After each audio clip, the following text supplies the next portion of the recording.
पाठ 13 मॉरिशस, छोटा सा हिंदुस्तान। प्रस्तावना।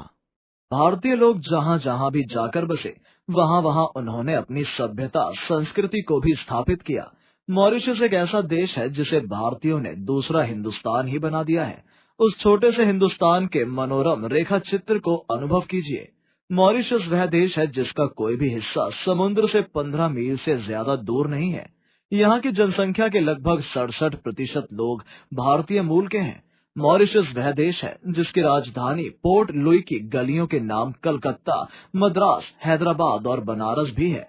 गोकुल भी है और ब्रह्मस्थान भी। मैं दिल्ली से 16 जून को, बम्बई से 7 जून को और नैरोबी से 18 जून को मॉरिशस के लिए रवाना हुआ। इधर से जाते समय नैरोबी में मुझे 1 रात और 2 दिन ठहरने का मौका मिल गया। अतएव मन में यह लोभ जाग गया कि मॉरिशस के भारतीयों और अफ्रीकियों से मिलने के पूर्व हमें अफ्रीका के शेरों से मुलाकात कर लेनी चाहिए। विमान दूसरे दिन शाम को मिलने वाला था। अतएव हम जिस दिन नैरोबी पहुंचे, उसी दिन शाम उच्चायुक्त श्री भाटिया के साथ नेशनल पार्क में घूमने निकल गए। नैरोबी का नेशनल पार्क चिड़ियाघर नहीं है। शहर से बाहर बहुत बड़ा जंगल है जिसमें घास अधिक, पेड़ बहुत कम है, लेकिन जंगल में सर्वत्र अच्छी सड़कें बिछी हुई हैं और पर्यटकों की गाड़ियां उन पर दौड़ती ही रहती हैं। हमारी गाड़ी को भी काफी देर तक दौड़ना पड़ा, मगर शेर कहीं दिखाई नहीं पड़े। दूरी तय करने के बाद, या यूं कहिए कि 10-20 मील के भीतर हर सड़क छान लेने के बाद हम उस जगह जा पहुंचे जहां शेर उस दिन आराम कर रहे थे। वहां जो कुछ देखा वह जन्म भर कभी नहीं भूलेगा। कोई 7-8 शेर लेटे या सोए हुए थे और उन्हें घेर कर 8-10 मोटरें खड़ी थी। तुर्रा या कि शेर को यह जानने की कोई इच्छा ही नहीं थी कि हमें देखने आने वाले लोग कौन हैं। मोटरों में शीशे चढ़ाकर उनके भीतर बैठे लोगों की ओर शेरों ने दृष्टिपात भी नहीं किया। हम लोग वहां आधा घंटा ठहरे होंगे। इस बीच एक शेर ने उठकर जमाई ली। दूसरे ने देह को ताना, मगर हमारी ओर किसी भी शेर ने नजर नहीं उठाई। इतने में कई मील भर की दूरी पर हिरणों का एक झुंड दिखाई पड़ा, जिनके बीच एक जिराफ खड़ा था। अब 2 जवान शेर उठे और दूसरी ओर चल दिए। एक तो थोड़ा सा आगे बढ़कर एक जगह बैठ गया, लेकिन दूसरा घास के बीच छिपता हुआ मोर्चे पर आगे बढ़ने लगा। हिरणों के झुंड ने भाप लिया कि उन पर शेरों की नजर पड़ गई है। अतएव वे चरना भूलकर चौकन्ने हो उठे। फिर ऐसा हुआ कि झुंड से छूटकर कुछ हिरन एक तरफ को भाग निकले, मगर बाकी जहां के तहां खड़े रहे। इच्छा तो यह थी कि हम लोग देर तक रुकें और देखें क्या होता है, किंतु समय 6 से ऊपर हो रहा था और 7 बजे तक नेशनल पार्क का फाटक बंद हो जाता है। फिर यह भी बात थी कि शिकार तो शेर सूर्यास्त के बाद किया करते हैं, और वे झुंड का शिकार नहीं करते, बल्कि उस जानवर का करते हैं जो भागते हुए झुंड से पिछड़ जाता है। अब यह बात समझ में आई कि हिरन भागने को निरापद नहीं समझकर एक गोले में क्यों खड़े थे। नैरोबी से मॉरिशस तक हम BOAC के विमान नैरोबी से 4 बजे शाम को उड़ा और 5 घंटे के निरंतर उड़ान के बाद जब वह मॉरिशस पहुंचा, तब वहां रात के लगभग 10 बज रहे थे। रात थी, अंधेरा था, पानी बरस रहा था, मगर तब भी हमारे स्वागत में काफी लोग खड़े थे। हवाई अड्डे पर स्वागत का समा देखकर यह भाव जगे बिना नहीं रहा कि हम जहां आए हैं वह छोटे पैमाने पर भारतीय ही हैं।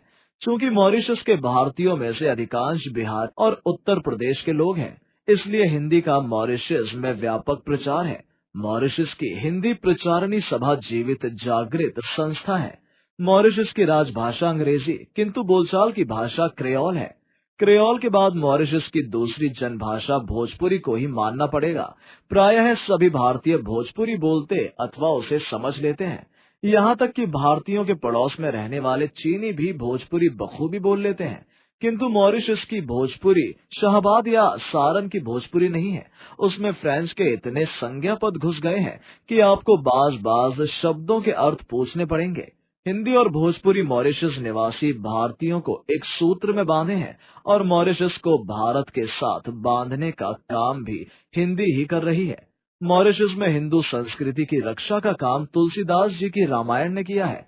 मॉरिशस में ईख की खेती और उसके व्यवसाय को जो सफलता मिली है, वह भारतीय वंश के लोगों के कारण मिली है। सारा मॉरिशस कृषि प्रधान द्वीप है, क्योंकि चीनी वहाँ का प्रमुख अथवा एकमात्र उद्योग है।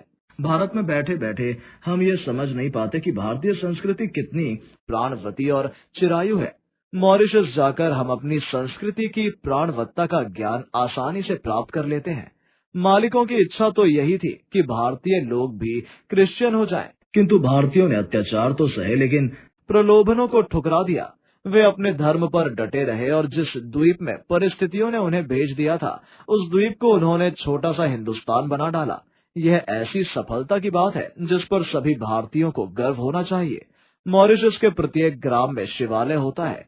मॉरिशस के प्रत्येक प्रमुख ग्राम में हिंदू तुलसीकृत रामायण का पाठ करते हैं अथवा ढोलक और झांझ पर उसका गायन करते हैं। मॉरिशस के मंदिरों और शिवालयों को मैंने अत्यंत स्वच्छ और सुरम्य पाया।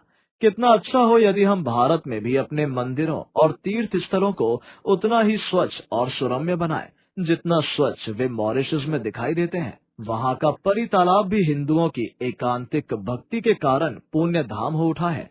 परी तालाब केवल तीर्थ ही नहीं, दृश्य से भी पिकनिक का स्थान है। शिवरात्रि के समय मॉरिशस के सारे हिंदू श्वेत वस्त्र धारण करके कंधों पर कावड़ लिए जुलूस बांधकर परी तालाब पर आते हैं और परी तालाब का जल लेकर अपने अपने गांव के शिवालय में शिवाजी को चढ़ाकर अपने घरों में प्रवेश करते हैं। ये सारे काम वे बड़ी ही भक्ति भावना और पवित्रता से करते हैं। सभी वयस्क लोग उस दिन उजली धोती, उजली कमीज, उजली गांधी टोपी पहनते हैं। हाँ, बच्चे हाफ पैंट पहन सकते हैं, लेकिन गांधी टोपी उस दिन उन्हें भी पहननी पड़ती है। परी तालाब पर चलने वाला यह मेला मॉरिशस के प्रमुख आकर्षणों में से एक है और उसे देखने को अन्य धर्मों के लोग भी काफी संख्या में आते हैं। रामधारी सिंह दिनकर। हमने क्या सीखा? सामाजिक एकता, दूसरे देश में भारतीय संस्कृति का प्रचार, त्योहारों का महत्व, धर्म में अटूट श्रद्धा। शब्दार्थ: दृष्टिपात, नजर डालना, टू विजुअलाइज। क्रेओल, भोजपुरी और फ्रेंच भाषा के मिश्रण। लिंग्विस्टिक, बाज बाज, कोई कोई, एनीवन। चिरायु, दीर्घायु, लॉन्ग लाइफ। प्राणवत्ता, जीवित होने का भाव, लाइफ सर्टिफिकेट। क्रिश्चियन, ईसाई धर्म को मानने वाले, क्रिश्चियन। सुरम्य, अत्यंत मनोहर। पिक्चराइज, एकांतिक, एक देशीय, सॉलिटरी। पुण्य धाम, पवित्र स्थान, होली प्लेस। कांवर, बहंगी, वुडन टेम्पल। व्यस्क, बालिग,